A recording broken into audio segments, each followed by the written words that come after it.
جاء رجل إلى أمير المؤمنين عمر بن الخطاب رضي الله تعالى عنه وأرضاه، وكان الرجل معه ابنه، وليس هناك فرق ما بين الابن وأبيه.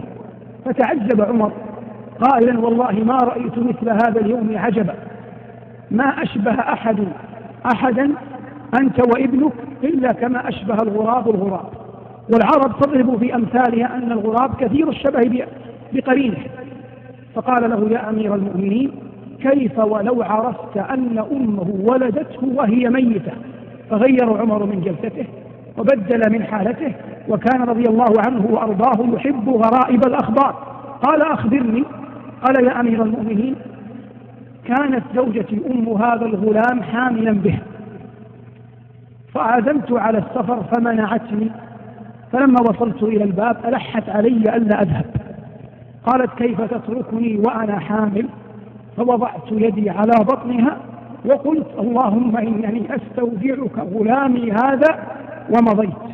وتأمل بقدر الله، لم يقل وأستودعك أمه.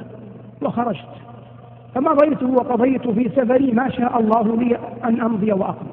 ثم عدت، فلما عدت وإذا بالباب مقفل، وإذا بأبناء العمومة يحيطون بي ويخبرونني أن زوجتي قد ماتت. فقلت: إنا لله وإنا إليه راجعون.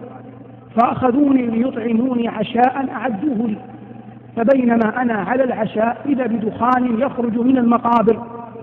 فقلت: ما هذا الدخان؟ قالوا: هذا الدخان يخرج من مقبرة زوجتك كل يوم منذ أن دفناها.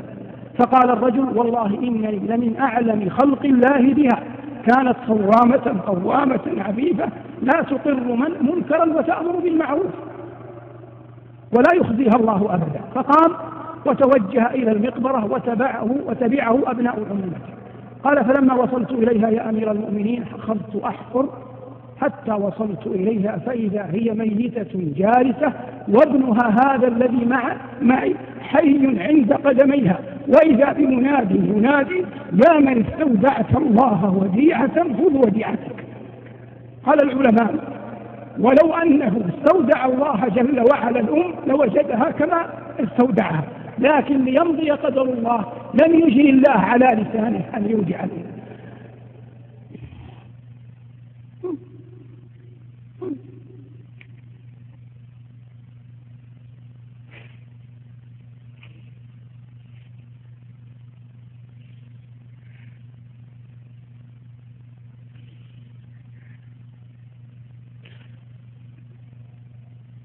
اللهم إنا نستودعك ديننا يا رب العالمين، ارزقنا الثبات عليه حتى نلقاك يا ذا الجلال والإكرام.